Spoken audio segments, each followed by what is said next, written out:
Mesdames, Mesdemoiselles et Messieurs, voilà, la nouvelle est tombée.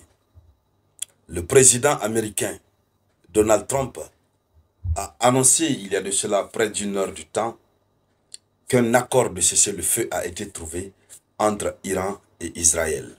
Entre Israël et l'Iran.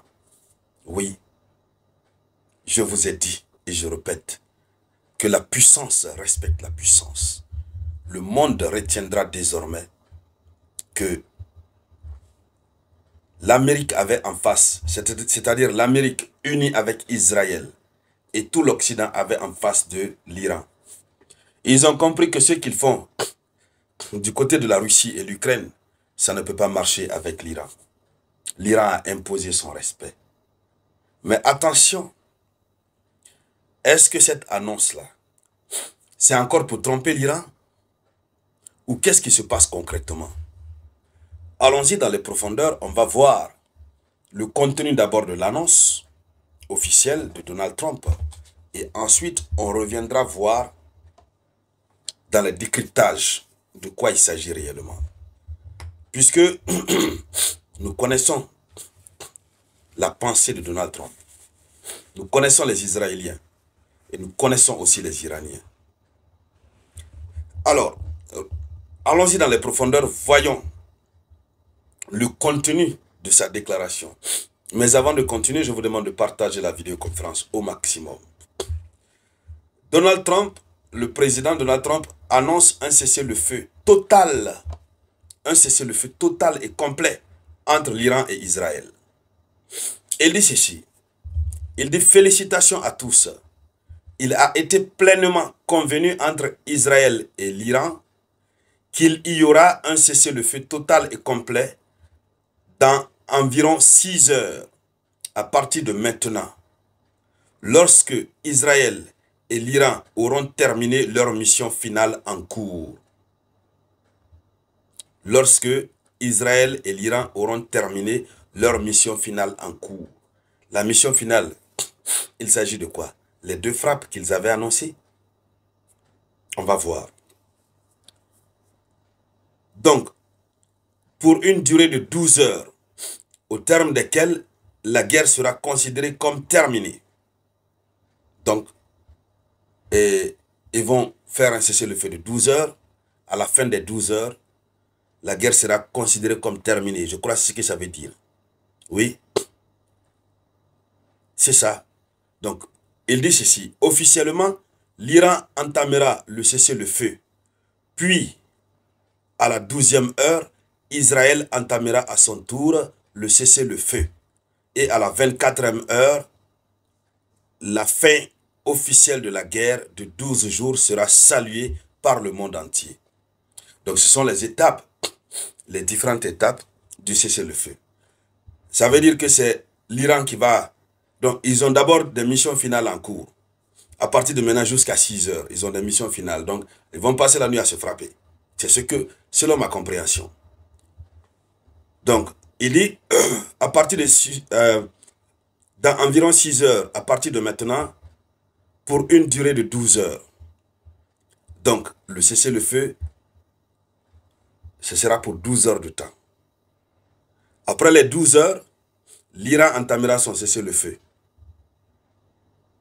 L'Iran ne frappera pas. Puis, à la 12e heure, Israël aussi va entamer son cessez-le-feu. Israël ne frappera pas. Et donc, à la 24e heure, donc 24 heures après son annonce, la fin officielle de la guerre de 12 jours sera saluée par le monde entier. Alors, il continue. Il dit, pendant que chaque cessez-le-feu,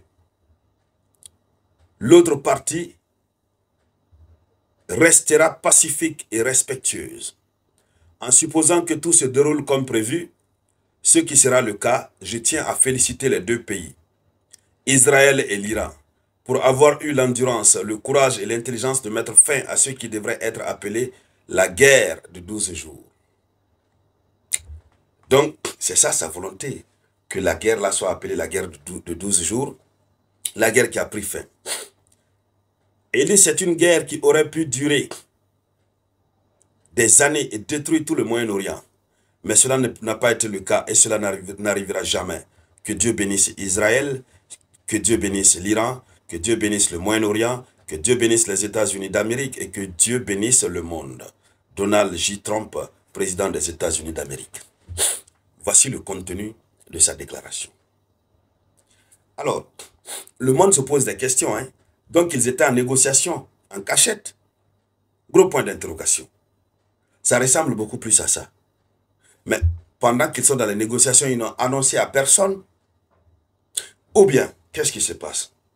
Quelqu'un avait dit, il y a un analyste, donc pas un analyste, un homme ordinaire, guinéen qui avait dit, je ne me souviens pas de son nom, qui avait dit que ça là, il semble que, voilà, je me souviens de son nom. Je crois que c'est Ahmed Sangari, communément appelé Sinani. Il avait dit, ça ressemble à un deal. Cette affaire de frappe de la centrale nucléaire iranienne, il avait dit que ça ressemblait à un deal. Un deal politique. On fait semblant comme si on avait frappé. Et puis après, on trouve des moyens pour mettre un terme pour dire que bon, le conflit a pris fin. Puisque eux-mêmes ont vu leur échec. Puisque eux-mêmes ont calculé tout, ils savent que Israël a tort, ils ne peuvent pas continuer, mais pour ne pas baisser la tête, l'Amérique se mêle et puis après on dit qu'on a trouvé un consensus. Sinon, vous-même imaginez, aussi rapidement comme ça, l'Amérique vient, l'Amérique bombarde. L'Iran dit que non, il n'y a rien. L'Agence internationale de l'énergie atomique dit que rien n'a changé.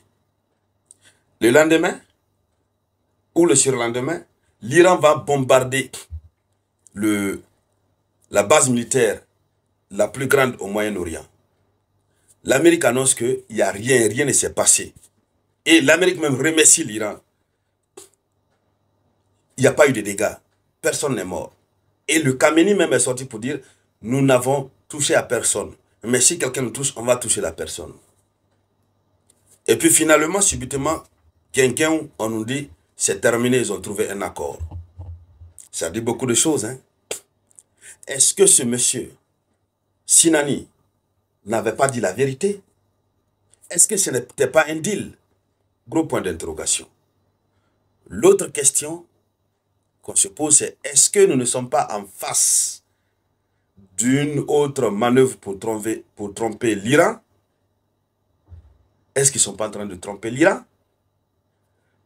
Mais l'hypothèse la plus claire, c'est que ils ont eu peur de l'Iran. Même s'ils sont en train de vouloir tromper l'Iran, et l'Iran ne se laissera plus jamais faire. Mais ils ont vraiment eu peur sérieusement de l'Iran. L'Iran a imposé son respect.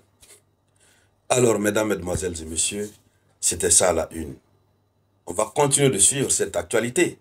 Tout ce qui va en découler, on reviendra en parler ici sur la tribune d'éveil des consciences. Merci donc à toutes et à tous.